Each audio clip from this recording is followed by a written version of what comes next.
uranium to give to Russia, because the Clinton Foundation already trying to make the land deals on the Steens Mountain. But what people don't understand is, as soon as you extract uranium or mercury, it becomes toxic and radioactive. I didn't say that. A congressional bill, a bill that passed by Congress that included our military over $500 million in incentives, just in case there were going to be any future lawsuits or any illnesses. They had $500 million to the side just in case. So to our military that was in the Gulf War or currently active in other wars where they use uranium, it's time for you to sue your federal government, because your federal government knowingly and willfully had you around radioactive uranium. And it doesn't matter if it's U-235 or U-238 or depleted uranium. It's still radioactive. Yeah, I think they have that going on in California right now in the San Bernardino Mountains. And it's sick. So back in 1965 and 1975, there was land. So Steens Mountain goes all the way up to the border or into the border of Nevada, a city called Wanakama. And in Wanakama, currently today, they're mining uranium, mercury, silver, and copper in that town. There's several mining corporations. And this is 30 years ago. They knew where these minerals are at. And now, they're extracting. Recently, a couple of years, they started extracting these minerals. So that tells you how these dirty politicians already forecasted on how to create their hedge fund to bring the corporation so they can extract those minerals. And who's in Nevada? Harry Reid.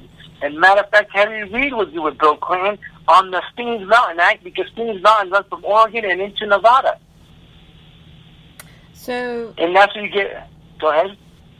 So why are the Bundys, why is Almond Bundy still incarcerated? I'm not understanding that part. Well, they're unlawfully incarcerated because of Harry Reid. You have to understand who appointed Gloria Navarro. Judge Gloria Navarro used to work with Rory Reid. That's Harry Reid's son in the district attorney's office. Her husband, Ryan Rutledge, also worked with Rory Reid in the district attorney's office. Remember, Harry Reid was a commissioner, so he knew where to buy and sell all these lands as a commissioner, steal land from the ranchers as a commissioner. Then he became a senator. Look at his political career. So he knew where all these minerals were at. All he had to do was, as soon as he buys all that land, he makes it federal. Then he goes becomes a senator, and then creates hedge funds and uses that through Barrick Gold Inc. That's why you have Barrick Gold Inc., Harry Reid, and George Soros through the land exploration satellite in Nevada. Matter of fact, we also help Nevada mining in Nevada. Mm-hmm. So that's a correlation of Gloria Judge Navarro and Brian Rutledge, that's Gloria Navarro's husband, both attorneys, worked with Rory Reid. Rory Reid is an attorney and a commissioner in Nevada in Clark County. So when a job position opened up for judge, they got Gloria Navarro out of the DA and put her as a federal judge that was appointed by Barack Hussein Obama with the help of Harry Reid. Mm-hmm. So the Bundys have been fighting Harry Reid and the Reid family for a long time.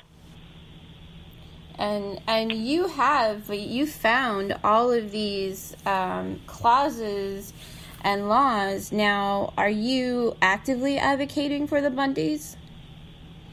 Are you in contact with them? Are you able to get them this information? Yeah, absolutely. The problem is it's so much information. There's very few people that can grasp that what I'm stating.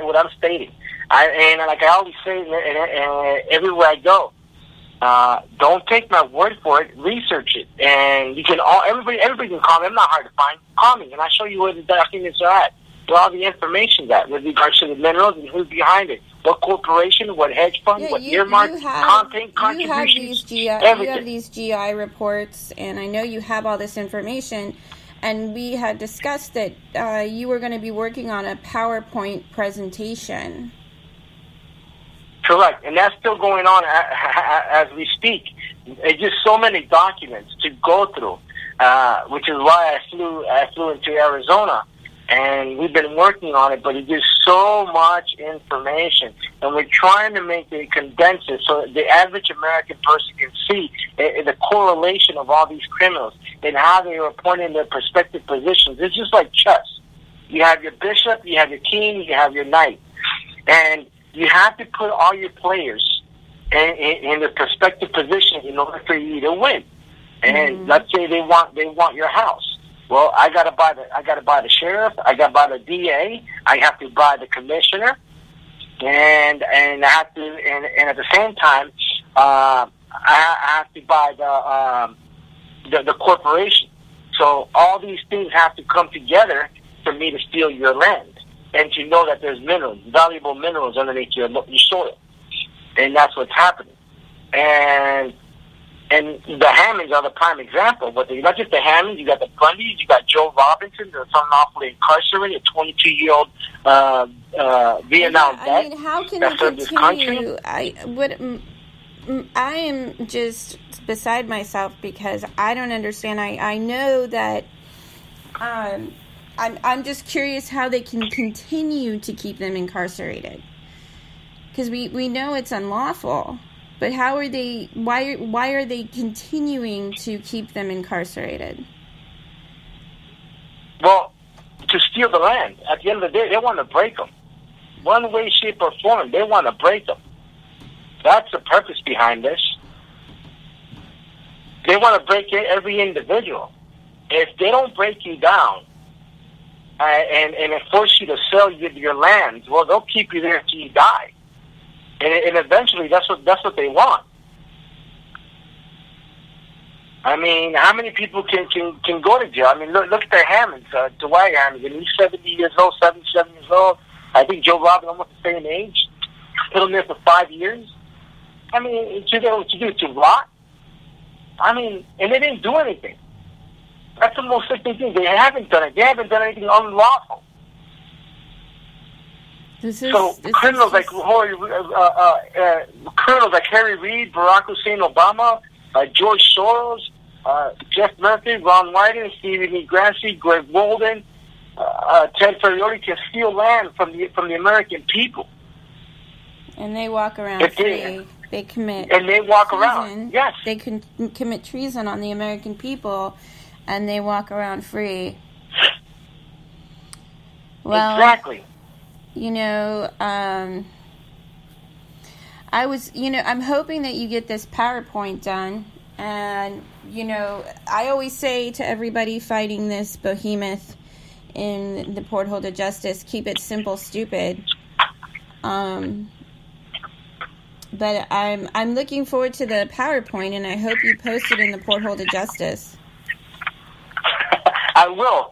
Matter of fact, I will send you all the links that I have in chronological order and people that participated in public laws, congressional hearings, congressional reports, Senate hearings, and committees.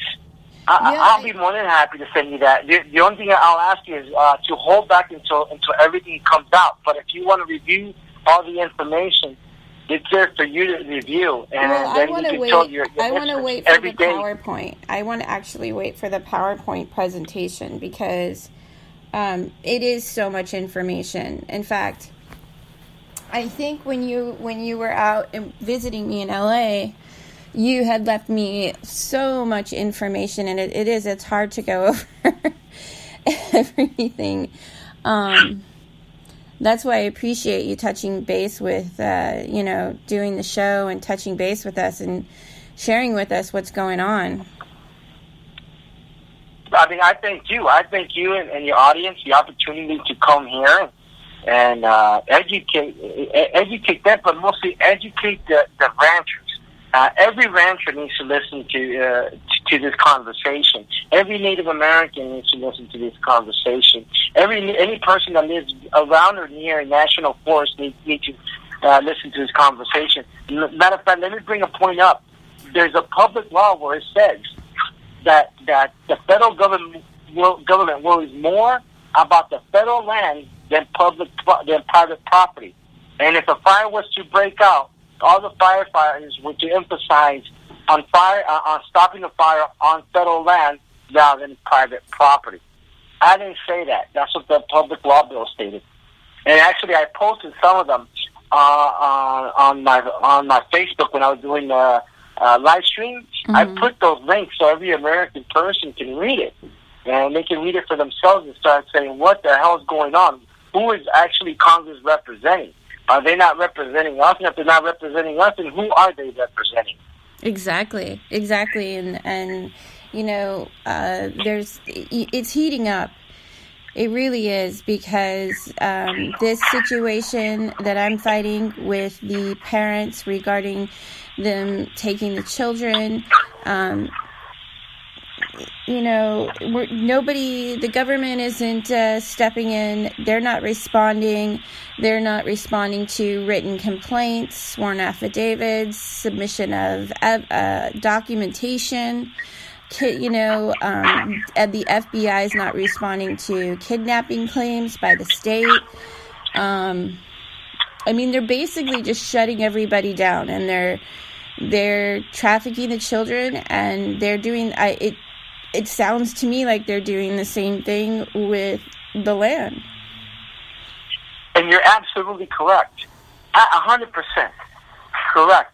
The same criminal politicians that are after the land and the water rights and the minerals and the lumber are the same corrupt politicians that are also behind Child Protective Services. These so-called legislators that we appoint to office, and mayors and governors that are supposed to follow the Constitution, are not. They're in there for their self-interest. And matter of fact, when I looked into Oregon, the same criminals, let's just emphasize on Oregon: Kate Brown, Ron Whiting, Jeff Murphy, Greg Goldman, Earl Blumenauer, Sally Amanda Marshall, Anna J. Brown, Anna Akins, Stacy Beckerman, Greg Walden. All these criminals that I just mentioned are all part of the Lewis and Clark Law School. But not just part of the Lewis and Clark, they're part of the American Bar Association. These same criminals are passing unconstitutional laws in favor of Child Protective Services. They're the same criminals that pass laws in favor of the land grabbing for the BLM, the Department of Fish and Wildlife, and the U.S. Forestry Service. This is what's so mind-boggling. Well, and the other thing that's so mind-boggling to me, we just talked about them passing SB 18 in California, but they're making the bars actually in a very perverted way passing and legislating law, and the bar isn't supposed to be able to do that. And that's where the American people need to come in. We are the last branch of government. The American people are the last branch of government to restore the republic. I didn't say this. Our founding fathers stated this. Our founding fathers stated this in the Declaration of Independence. This is why our founding fathers gave us the Second Amendment in the Bill of Rights. This is why our founding fathers articulated this between Hamilton and Madison in the Federalist Papers. Mm-hmm. This was also stated in the 1902 Dick Act. Everybody needs to read the 1902 Dick Act. Wait, say that, spell that out. The what act? 1902 Dick Act. Okay, are you saying D as in David? DICK Act. Okay. All right. I want to make sure I'm hearing that right. But it sounds funny, but this 1902 Dick Act, it's also in congressional records, meaning it passed and supported by Congress, this act. Mm-hmm. So just don't read the 1902 Dick Act. Look into Congress then passing the 1902 Dick Act, meaning there's no governor, no senator, no legislator, no president that can disarm the American people or prevent them to start a militia. That is their duty as Americans. I think that's what it's coming to, and I think it's so important that we have these conversations and we host these shows, because it really is coming to the people, to inform ourselves, educate ourselves, and empower ourselves to